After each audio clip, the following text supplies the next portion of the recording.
Bienvenue à tous. Welcome to Reporters here on France 24, and welcome to this week's reporter, straight in from Madrid, Melina Huet. Great to see you. Great to see you, Thank you so much for coming in. Now then, Melina's been looking at the Catalan independence story, a case now accelerating in Spain.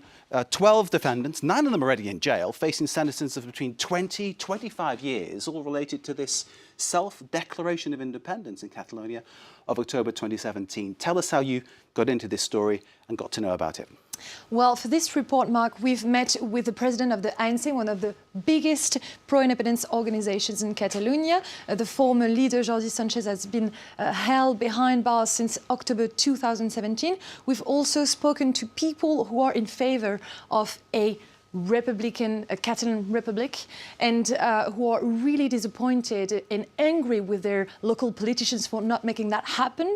But you will also hear men and women who fight for keeping Spain a united country. So it shows how divided Catalan society is now, 1 year after the referendum, the illegal referendum on self-determination that took place in 2017. It's very much a broken dream. Melina, thank you very much indeed. Let's see now Melina's film about Catalonia and that broken dream of independence.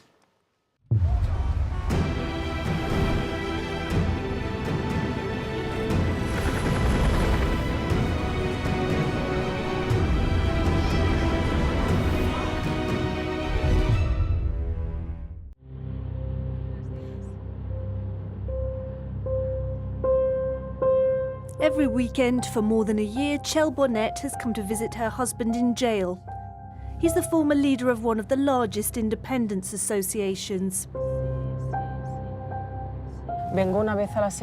I come once a week. It's important to make the most of the visitors' rights, even if it's just 40 minutes a week behind a glass screen. It maintains the family relationship. Jordi Cuixart was jailed on the 16th of October 2017, 600 kilometres from his home, far from his family and supporters.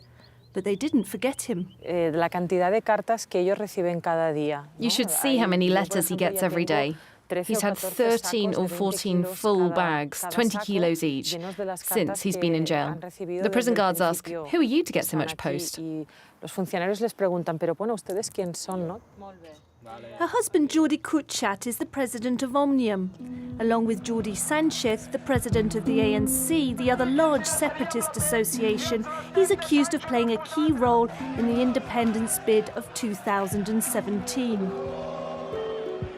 6 months after being jailed, the new socialist government supported the transfer to Catalonian prisons of 7 of the detained. Hola. Hi, girls. How are you? While they await trial, their partners have stepped into the limelight. Exactly a year ago, Jordi Sanchez, the president of the Catalan National Assembly, and Jordi Cuixart, the president of Òmnium Cultural, were jailed. Txell Bonet, hello. Hello. Susana Barreda, hello. Hello. It's a year since the imprisonment of the two Jordis, as they've become known. Bonet and Barreda have toured TV and radio studios across Catalonia. They demand the Spanish judge in charge of the case release their husbands from custody. And Txell, in the case of your son, who is really small, I imagine it's the same thing. He goes to prison and he's growing up seeing his father behind a glass window. In his case, he's practically never known anything else. I hope one day, as soon as possible, we'll be able to spend a Christmas together. Because since he was 1, he's spent them all without his father. Like most supporters of independence here, Txell believes her husband's detention in prison is unjust. We want to denounce the injustice of their imprisonment and explain that all they've done is defend a legitimate right to hold a referendum, to self-determination. This is totally legitimate. Catalonia's independence parties are in no doubt. Their 9 jailed leaders are political prisoners. A year after the first arrests, many activists are still prepared to take to the streets. But since the flight of some independence leaders abroad and the arrest of others, the Catalan political class has been divided. part of society still defends the Republic, declared unilaterally in October 2017. Some of the members of the Catalan government have practically given up. I think we have to act on the street as we're doing here. People want the politicians to unite again so that we can achieve independence and a Catalan republic.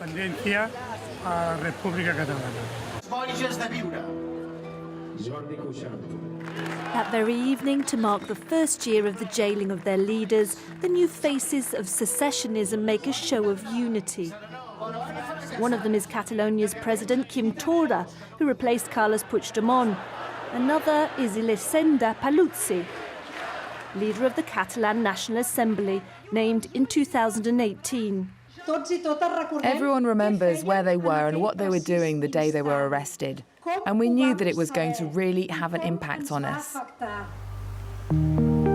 Their solidarity on the imprisoned leaders is the main thing that unites the independence movement. We meet Elisenda Paluzzi, the new president of the ANC, in the centre of Barcelona, at this former prison, now a cultural centre. This is Modelo Prison. Political prisoners were kept here during the Franco dictatorship. She's picked this symbol because for secessionists, the Spanish state is an occupying force. Standing in front of photos of the independence referendum held on October the 1st, 2017, Paluzzi says there was a big change a year ago.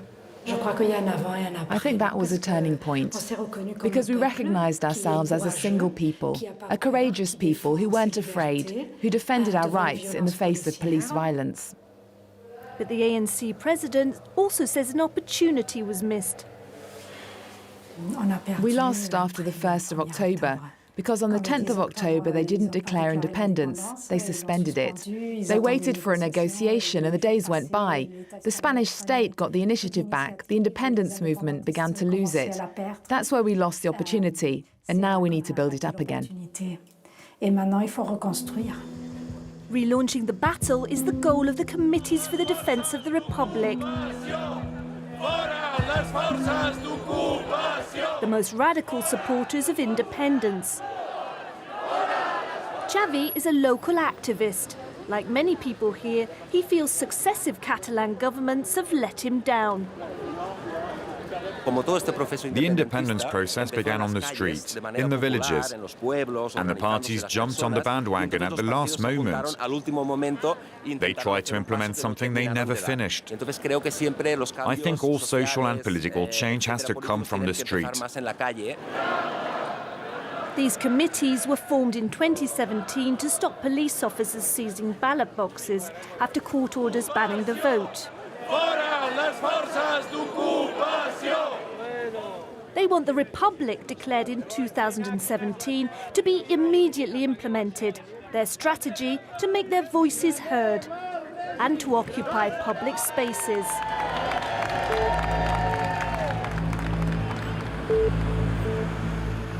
But the pro-independence groups aren't the only ones taking to the streets. Supporters of a united Spain are also making their voices heard. All this has created divisions between friends or even within families. I've got 3 brothers, for instance, and we're not speaking anymore because of this.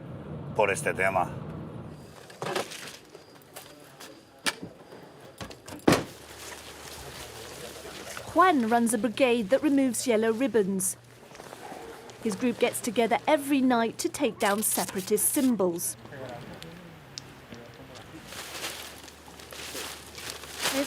Can you tell us why you're doing that? Well, I think public spaces need to be neutral places. There's nothing illegal about what they're doing, but they're often stopped by the local authorities. Good evening. We're cleaning up. He has to identify himself. Juan Rivas, with a B and an A. And then Juan is allowed to continue with his protest. Just like other Catalans, the police are also divided. There are some officers who are for and others who are against. On Catalan National Day, St. George, I was out taking down yellow ribbons, and the local police came out. They told me to stop doing it, and I said, why? I refuse. And I continued to take down ribbons. They kept on saying, no, you gotta leave. Well, in the end, 2 anti-riot police vans turned up and said to me, okay, carry on, we're here to protect you.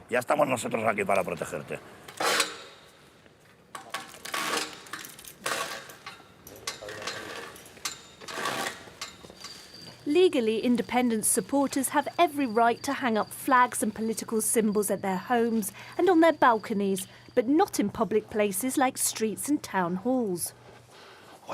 Look over there, another independence flag. Juan and his team continue what they call cleaning up.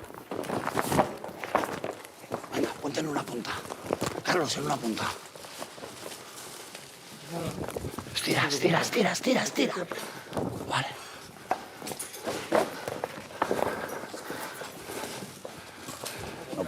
They've got no right to impose their ideas on us by plastering this stuff everywhere.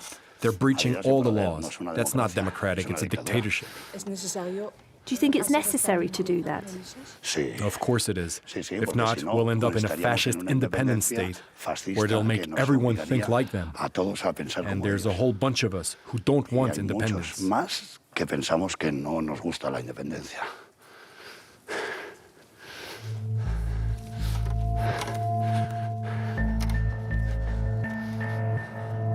Opponents of independence accuse Catalonia's public media of producing propaganda for the independence cause. We're at the headquarters of TV3, where the satirical programme Polonia is recorded. A very popular programme in Catalonia.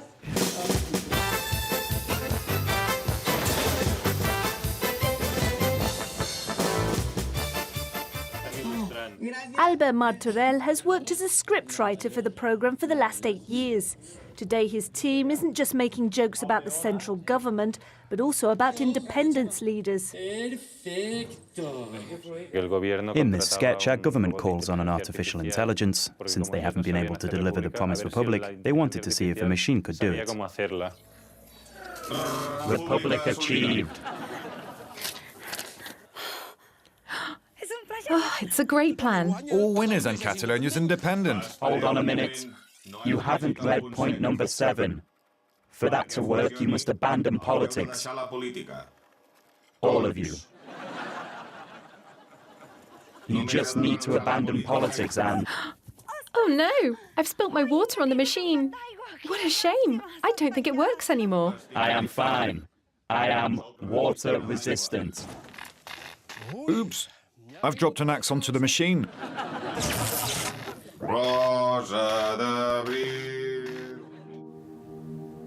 A parody that rings bitterly true for independence supporters. A year after the failed secession bid, Catalan nationalists say most voters in the region want a referendum, but the independence project has lost momentum.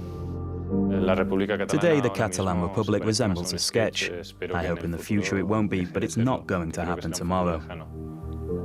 I think the Catalan Republic is a utopia. Catalonia has never been an occupied country. That's just not the reality. It's always been part of Spain. The Catalan Republic is something specific. It's our present and our future. It's not just something in the past. A year ago, supporters of independence felt their dream was within their grasp. That stormy autumn is over, but it has left a society torn apart.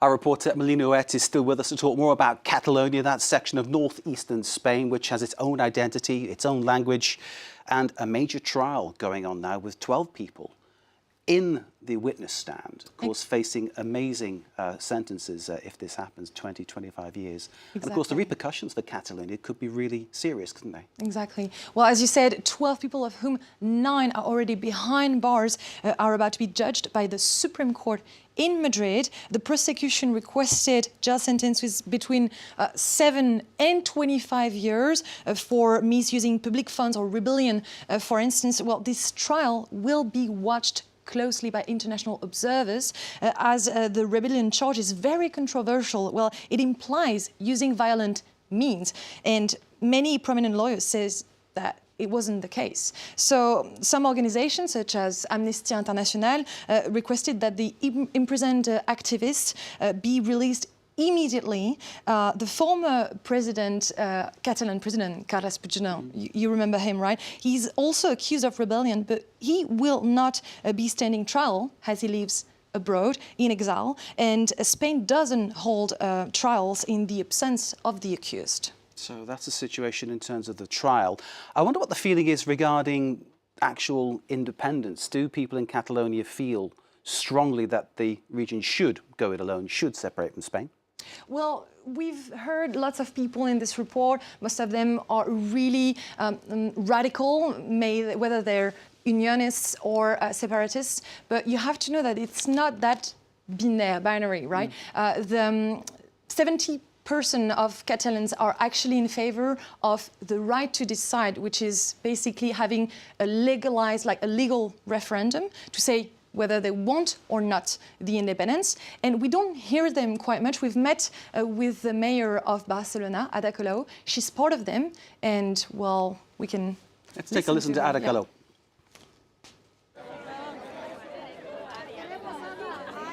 The People's Party of Catalonia is responsible for the current situation because of its repressive response.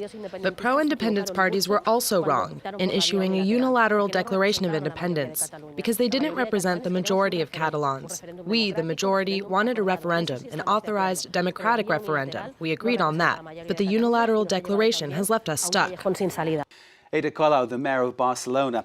Melina, the repercussion, I suppose, of what's been happening is that there's been a kind of strange political reaction. The far right is growing in Catalonia. Yes, it's growing everywhere, but it's growing in Catalonia, which is a bit weird because historically speaking, this region has been affected by the civil war and by 40 years of dictatorship under Franco. So usually the far-right movements don't gain much ground in this region, but weirdly enough, Vox is a new far-right party, and it has focused a lot lately on Spanish unity. So it resonates with the strongest supporters of unionism that we've seen in this report, right? They feel heard, they feel represented, and so surely but slowly, Vox is growing in Catalonia. And also, you should note that the deputy leader of Vox is a lawyer himself, and he's actually part of the prosecution in the trials of the former pro-independence leaders.